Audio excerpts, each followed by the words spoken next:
Ya está el doctor Miguel Ángel Cuen ya conectado. ¿Cómo está, doctor? Muy buenos días. Muy buenos días, Ricardo. Como todas las semanas, aquí nosotros conectados tratando de platicar algunos temas en torno a la historia de nuestra ciudad.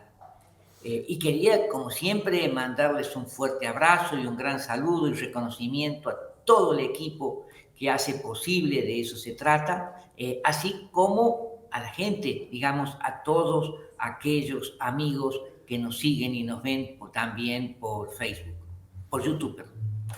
Así es, Bueno, sí. Bueno, y a ver, cuéntenos, ¿qué capítulo vamos a platicar el día de hoy, hoy yo doc? quiero continuar con lo que habíamos empezado la semana pasada y que era justamente con estas grandes innovaciones tecnológicas, estos cambios que llevó a la modernidad o que hizo que la ciudad de Puebla entrara al siglo XX como una ciudad moderna. Que habíamos señalado eran cambios muy complejos, muy innovadores y que lógicamente generaba, como todo proceso de cambio, como todo proceso de transformación, muchas resistencias a estos cambios.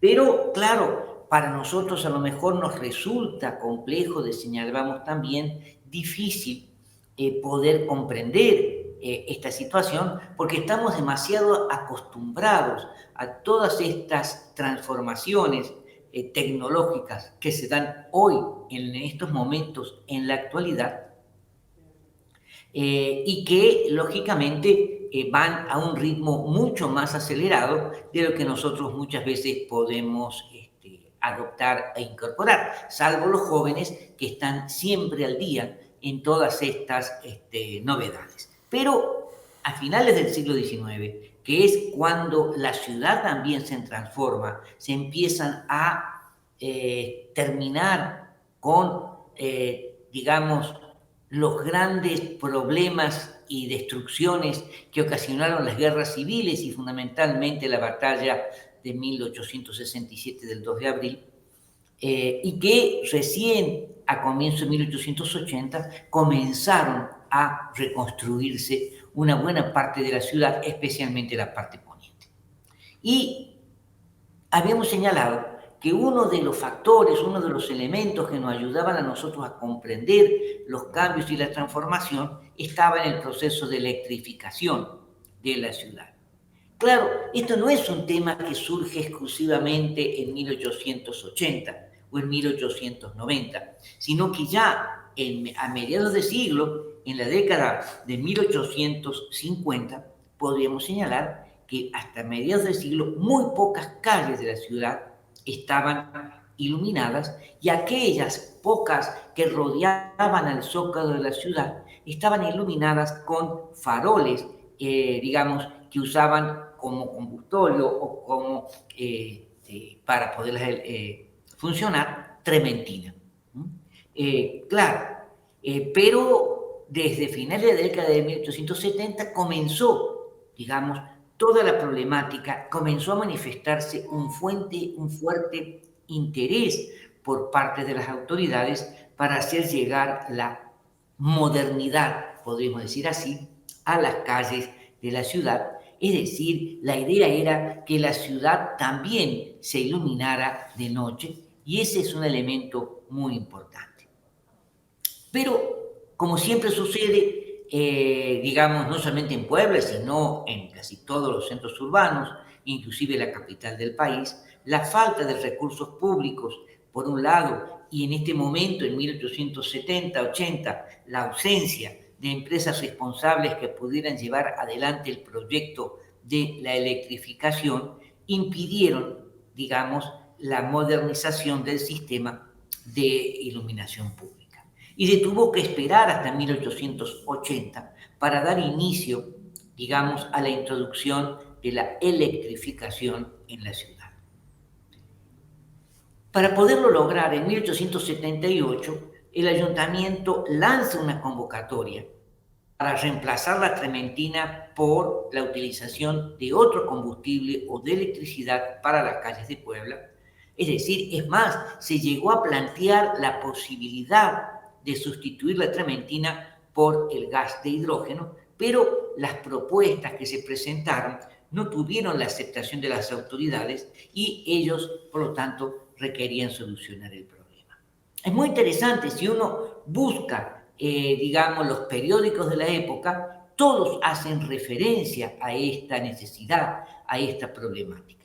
La Gaceta de Puebla, por ejemplo, en 1887 señalaba textualmente, se los leo: la tiniebla envuelve al transeúnte que se arriesga a penetrar en esos antros de antonomasia que se llama vía pública. Es decir, el problema del temor que implicaba, qué significaba cuando se oscurecía o se retiraba la luz solar.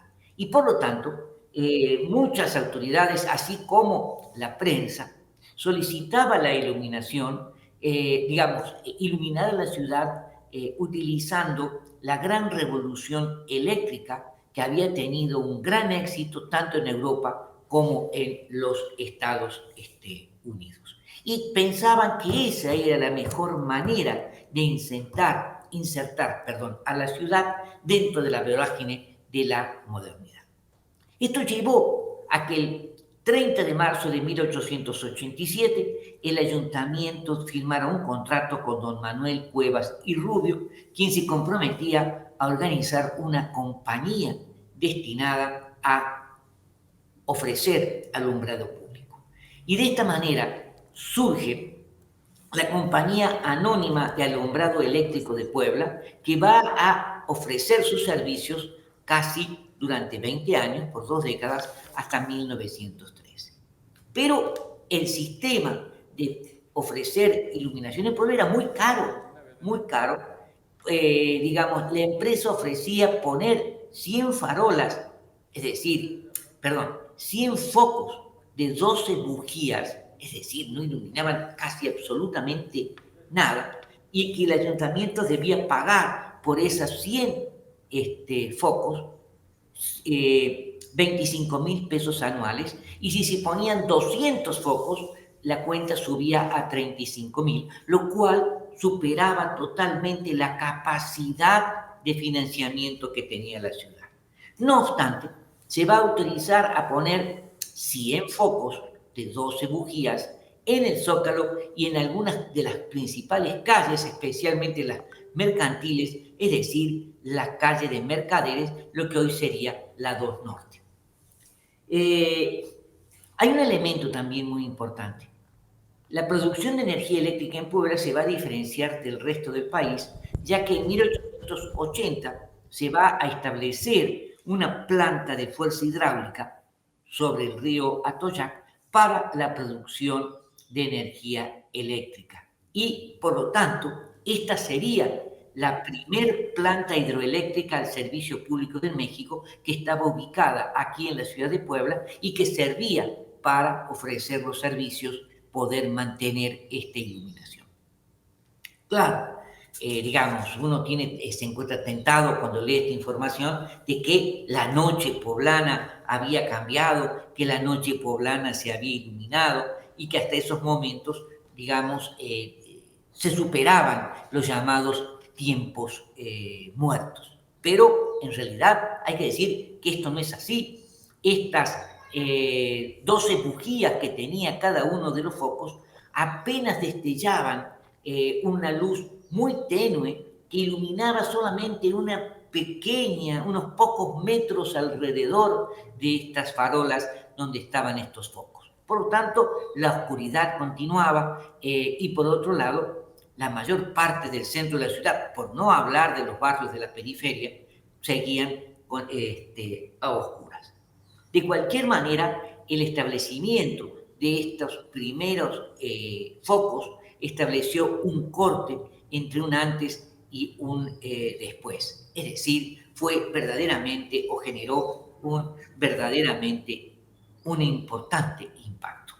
Podríamos decir que la iluminación eléctrica implicó que paulatinamente comenzaran a disiparse los prejuicios sociales que se tenía sobre la oscuridad, que se tenía sobre la noche, y además surgía la posibilidad de realizar una vida pública diferente, modificar los ritmos, los hábitos urbanos, romper las rutinas que hacían la diferencia entre el día y la noche y que permitieran no solamente una actividad laboral, sino una actividad lúdica que se podían realizar en la noche, especialmente en los cafés ubicados alrededor o en los portales del Zócalo. En este sentido hay que decir que el impulso que se le va a dar a esta iluminación provino justamente de los establecimientos mercantiles, que comenzaron a iluminar sus tiendas y al mismo tiempo, y esto es un elemento muy importante, digamos, significaba la disminución de los tiempos de descanso de los trabajadores de esas tiendas al extenderse los horarios laborales. Con anterioridad se oscurecía la ciudad al caer la tarde y se cerraban todos los negocios. Ahora estos negocios continuaban abiertos y continuaban abiertos con, digamos, invitando a los vecinos de la ciudad a que fueran a ver la iluminación, a que fueran a ver los escaparates y las novedades. De esta manera, comercios como el puerto de Liverpool, la Parisiense, la Imperial, la Suiza, el Louvre, farmacias también tenemos que decir, librerías, cafeterías, se incorporaron a lo que algunos hablan del nuevo ritmo de progreso. La última década del siglo XIX vio cómo se mejoraba la iluminación de la ciudad, los portales y las principales calles del centro vieron modificar su iluminación, pero no solamente el Palacio Municipal, digamos, el viejo Palacio Municipal comenzó a iluminarse, sino también que muchas de las casonas del centro de la ciudad comenzaron a incorporar esta innovación o esta revolución eléctrica en sus casas y empezaban a iluminar las fachadas de las casas. De esta manera, nosotros podríamos decir que paulatinamente la sociedad pueblana comenzó a modificar su imaginario colectivo. La penumbra empezó a perder el significado de peligrosidad o el espacio donde se cometían actos inmorales. La tecnología trajo también una ruptura trascendental al reacomodarse la vida, al reacomodarse las costumbres y los viejos prejuicios. La luz eléctrica en este sentido y la modernidad habían modificado la provinciana y tranquila vida en la ciudad de Puebla. Eso es lo que yo quería terminar de platicar el día de hoy, un tema que habíamos comenzado Sí, claro. sobre el impacto. Sí, la verdad es que me pongo a imaginar un poco la llegada de la electricidad, ¿no? A la ciudad, de cómo transforma las vidas. Fue un shock tremendo, pero qué bueno que nos lo platica, Doc. Le mandamos un gran abrazo y abrazo para toda la comunidad de la UPA. Gracias, igualmente.